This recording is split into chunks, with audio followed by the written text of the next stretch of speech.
Pernahkah terlintas di benak kalian sebuah imajinasi yang liar di tengah hutan belantara Kalimantan yang sunyi?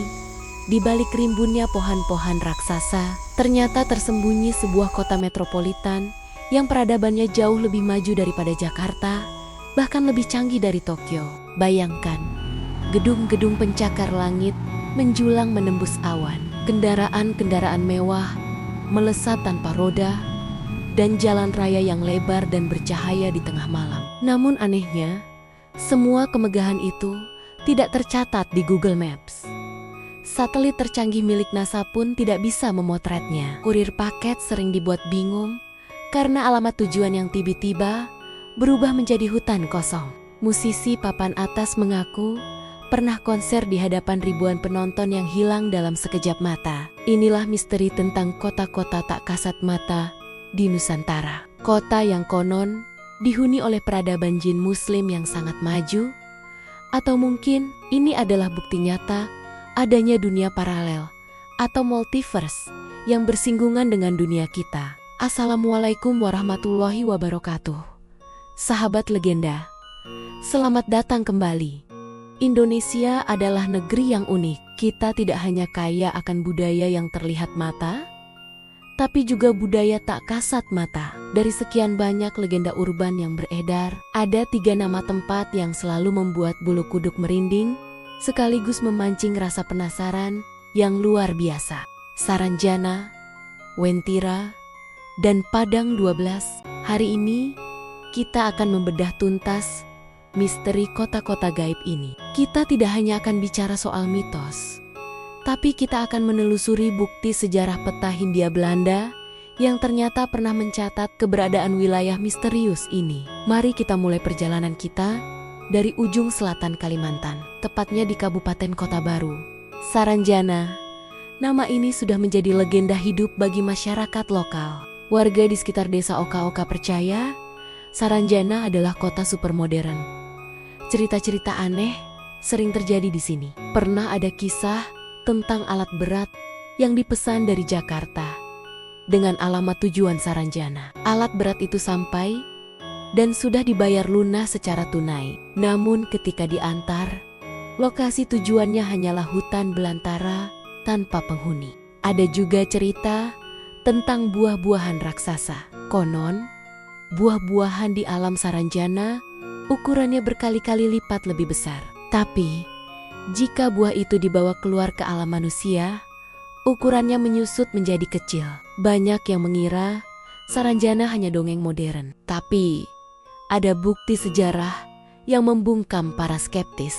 Pada tahun 1845, seorang naturalis berkebangsaan Jerman bernama Salomon Muller membuat peta untuk pemerintah Hindia Belanda. Dan anehnya, di peta tahun 1845 itu tertulis jelas nama wilayah Tanjung Saranjana di area yang sekarang dipercaya sebagai lokasi kota gaib tersebut. Pertanyaannya, jika Saranjana cuma mitos, kenapa pembuat peta Belanda yang rasional mencatatnya sebagai wilayah nyata? Sekarang, mari kita terbang menyeberangi lautan menuju Sulawesi Tengah. Di jalur Trans Sulawesi, antara Palu dan Parigi Motong, terdapat sebuah misteri yang tak kalah megah, Wentira. Jika Saranjana dikenal sebagai kota futuristik, Wentira digambarkan sebagai kota emas. Konon, istana-istana di sana terbuat dari emas murni 24 karat yang menyilaukan mata. Warna dominan di kota ini adalah kuning keemasan. Gerbang masuknya ditandai dengan sebuah tugu kuning sederhana dan jembatan tua. Bagi mata awam, itu hanyalah hutan lebat. Tapi bagi mereka yang memiliki penglihatan lebih, itu adalah gerbang megah menuju kerajaan. Kisah misterius juga sering terjadi di sini. Salah satu yang paling terkenal adalah kisah pesanan mobil mewah BMW seri terbaru berwarna kuning. Mobil itu diantar menuju alamat di Wentira. Namun sesampainya di lokasi, supir hanya menemukan hutan belantara. Penduduk Wentira digambarkan memiliki fisik yang nyaris sempurna. Mereka tinggi, putih, cantik dan tampan, serta selalu mengenakan pakaian kuning. Namun ada satu ciri fisik yang membedakan mereka dengan manusia. Mereka tidak memiliki filtrem atau garis lekukan vertikal di antara hidung dan bibir atas. Bibir mereka rata. Tak cukup sampai di situ, kita kembali lagi ke Kalimantan. Kali ini ke bagian barat, di Ketapang. Ada legenda tentang Padang ke-12. Berbeda dengan dua kota sebelumnya yang megah. Padang 12 digambarkan sebagai kawasan padang rumput ilalang seluas 12 km persegi.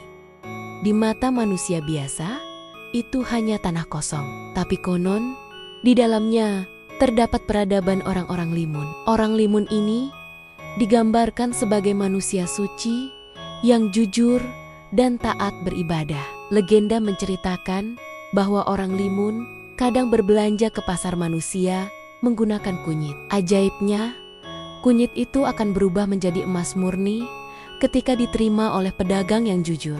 Lantas, jika kita bedah menggunakan logika dan ilmu pengetahuan, apa sebenarnya fenomena ini? Teori pertama tentu saja berkaitan dengan kerajaan jin.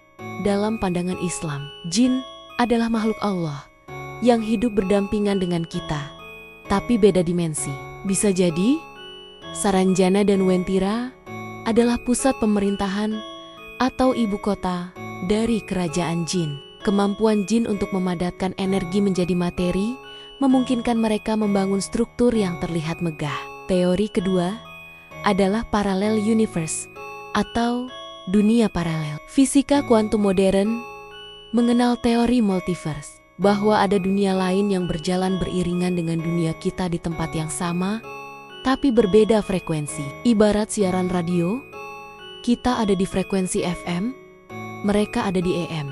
Namun kadang-kadang terjadi kebocoran atau glitch, di mana frekuensi mereka bertabrakan dengan frekuensi kita. Itulah sebabnya kenapa kadang ada orang yang bisa melihat kota itu sekilas lalu hilang lagi.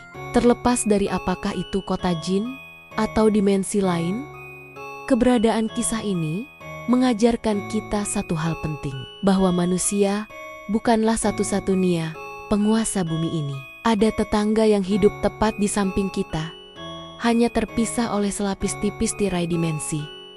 Nusantara ini sangat luas dan penuh rahasia. Kearifan lokal kita mengajarkan untuk selalu menjaga sopan santun dan tidak bersikap sombong. Karena bisa jadi, saat kita merasa sendirian di tengah hutan yang sunyi, sebenarnya ada ribuan mata dari dimensi lain yang sedang menatap kita.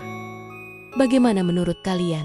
Apakah kalian pernah punya pengalaman aneh melintas di daerah-daerah tersebut? Tuliskan pengalaman dan pendapat kalian di kolom komentar. Terima kasih sudah menonton sampai habis. Jangan lupa like video ini jika menambah wawasan kalian, dan subscribe channel Legenda Nusantara dan Dunia. Wassalamualaikum warahmatullahi wabarakatuh.